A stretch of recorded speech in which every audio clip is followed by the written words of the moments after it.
Agenda País con Julio Borges. ¿Qué tal, amigos? Muy buenos días. Bienvenidos a Agenda País, programa que compartimos con el diputado Julio Borges. ¿Cómo está, diputado? Buenos días. Buenos días, Alejandro. Buenos días a todas las personas que nos escuchan. Hoy vamos a dedicar la Agenda País a conversar sobre el tema de la Corte Penal Internacional, debido a que en los últimos días se han suscitado varias noticias relacionadas con el tema y han cobrado fuerza dentro de la opinión pública aquí en Venezuela. Entonces, pues yo siento que sería un buen inicio arrancar explicando qué es la Corte Penal Internacional, cuáles son sus vinculaciones, cuándo se creó, para de esa forma pues crearle a la gente una información acerca de esta entidad. Sí, bueno, efectivamente, Alejandro, yo creo que es importante dentro de la Agenda País, es un tema que está todo el tiempo en la opinión pública, se habla permanentemente de la Corte Penal Internacional y creo que vale la pena dedicar estos minutos a explicar cuál es la incidencia que eso tiene en nuestro país y que puede tener en la vida incluso de cada uno de los venezolanos. Cuando se habla de la Corte Penal Internacional, y lo estamos haciendo justamente en este mes de julio, donde es el 20 aniversario de la Corte Penal Internacional, una corte que comenzó en 1998 y se creó por un grupo importante de países que quisieron crear como una especie de tribunal penal del mundo. Ahora, ¿por qué tiene que existir este tribunal penal del mundo entero, de la comunidad internacional? Bueno, porque se creó precisamente porque hay muchos países donde a lo interno, que es el caso de Venezuela, nadie encuentra justicia. Es decir, se violan los derechos, se violan las leyes, se viola la Constitución, y si uno estuviera en un país democrático y que funciona, pues uno debería ir a los tribunales, a las cortes, y ahí se debería exigir que se cumplan los derechos y se cumpla con la justicia. Bueno, la Corte Penal Internacional se creó para que cuando los países no tienen justicia adentro, se pueda entonces buscar justicia afuera. Y esta Corte se creó fundamentalmente para tres tipos de delitos, llamémoslo así. Los delitos de guerra, cuando hay una guerra y se cometen unos excesos que van contra todos los tratados y contra todo lo que significan los derechos humanos. Luego, cuando hay lo que llaman delitos de lesa humanidad, que son violaciones a los derechos humanos. Y en tercer lugar, también el tema cuando hay torturas.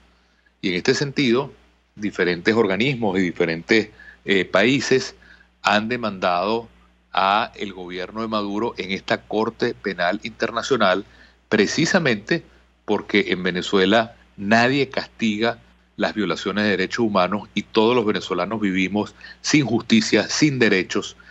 La gran promesa, el gran sueño que necesitamos en esta Agenda País es construir un país donde todos seamos iguales frente a la ley y donde todos tengamos justicia, Alejandro. Bueno, yo he visto que la Fiscal General de la República, Luis Ortega Díaz, ha introducido también unas causas contra distintos militares, como el ministro de la Defensa, Padrino López, o como Remigio Ceballos, por la actuación que tuvieron en las protestas del año pasado, la represión y el asesinato que hubo de varios jóvenes, de varios jóvenes estudiantes, e incluso la cifra supera las 140 personas que fueron víctimas el año pasado, y ella ha llevado los casos a esa instancia.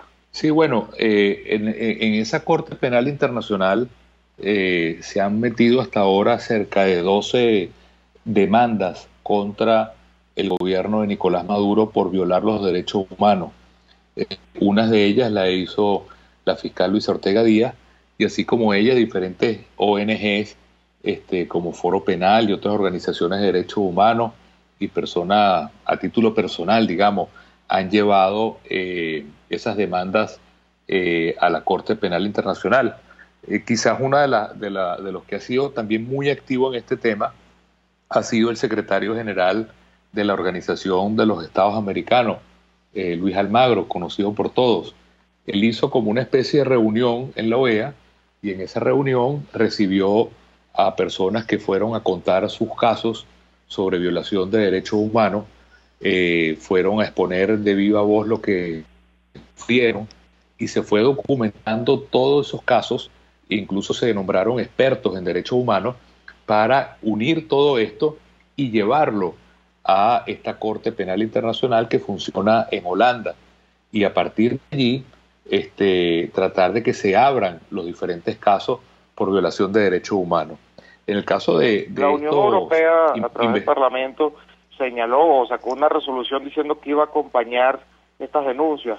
¿Cuál es el impacto que eso, o el impulso que eso le puede dar a estas causas? Bueno, también eso es importante, Alejandro. La Asamblea Nacional, ahora en el mes de mayo, hizo una aprobación por mayoría de la Asamblea, donde dice que apoya que se investigue y que se castigue todos estos casos de violación de derechos humanos, y eso, como tú bien dices, es un impulso importante que se le da. Hay países que también han dicho que van a acudir a este tribunal internacional que funciona en Holanda, como les está diciendo, para también meterle el apoyo a estas demandas de derechos humanos. Se habla del caso de Colombia con el presidente Duque, que ganó las elecciones allá, o el presidente Piñera en el caso de Chile. Es decir, varios países de América Latina han dicho que van a acompañar que se demande y se castigue estas violaciones de derechos humanos, y el hecho de que lo haya hecho nuestra propia Asamblea Nacional es importante, porque eso, hay una cosa muy importante que tenemos que dar dentro de esta explicación de Agenda de País, Alejandro, es que estos crímenes no prescriben. ¿Qué significa eso? Que pueden pasar 1 año, 2 años o 10 años, estos crímenes nunca dejan de ser perseguidos. Siempre tienen que ser castigadas las personas que cometieron violaciones de derechos humanos dentro de Venezuela y también fuera de Venezuela.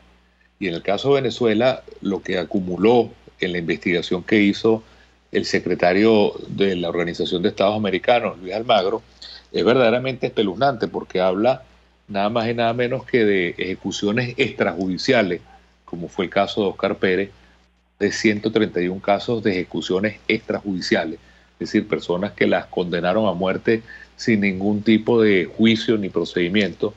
Igualmente, asesinatos por violencia de las instituciones del Estado, más de 8.000, y esto es adicional a todos los crímenes que suceden por la inseguridad en Venezuela. Luego, más de más de 12.000, perdón, detenciones arbitrarias que se han hecho en Venezuela, es decir, detenciones sin ningún tipo de juicio ni seguimiento, sino simplemente por amedrentar y por perseguir a la gente. Y el caso de las torturas, que hay más de 300 casos de tortura. Y hay una cosa especial que es importante que quienes nos escuchan sepan, que es que los casos de tortura son de las cosas más perseguidas afuera. Es decir, la tortura es uno de los crímenes de derechos humanos donde hay mayor castigo, mayor persecución, y donde se facilita con mucho más precisión que en otros casos de violación de derechos humanos que se imponga una pena y que haya un castigo a la persona que viola los derechos humanos, Alejandro. ¿Qué hacía, diputado, por qué ya ha ido 2 veces Michael Moreno a esa instancia en los últimos meses? Bueno, al final el gobierno venezolano está sumamente preocupado por estas demandas que se han hecho en la Corte Penal Internacional, por lo que yo decía antes. Primero, porque son demandas que no terminan, no cesan. Es decir, Nicolás Maduro deja de ser presidente mañana y hasta el fin de sus días lo va a perseguir esas demandas hasta que haya un castigo por esas demandas. Si alguien es director del SEBIN o de la DIGESIM, igualito puede dejar el cargo y esas demandas lo van a perseguir hasta el fin de sus días. Son delitos que no prescriben. Y por eso el gobierno tiene tanto miedo a esta Corte Penal Internacional, porque sabe que una vez que todos estos procedimientos comiencen a tomar fuerza, hoy, mañana o pasado mañana, tiene que haber no solamente una reparación a esos derechos humanos que se han violado en Venezuela, sino un castigo también. Y en el caso de Michael Moreno, mucha gente estaba preguntándose, bueno, ¿qué hacía él en la Corte Penal Internacional si él además está sancionado?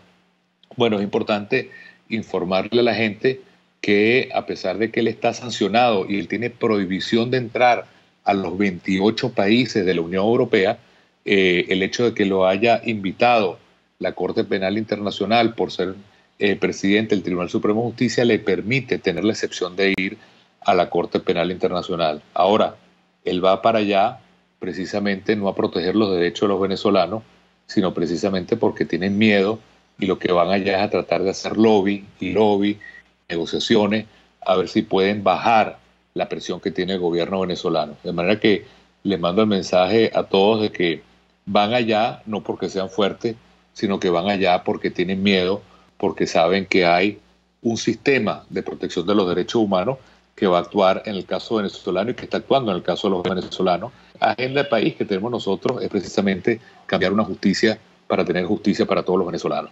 Muchísimas gracias, diputado Julio Borges, y así finalizamos nuestra Agenda País de hoy, y mañana con mucho gusto continuamos con todos ustedes en otra Agenda País con el diputado Julio Borges. Agenda País con Julio Borges.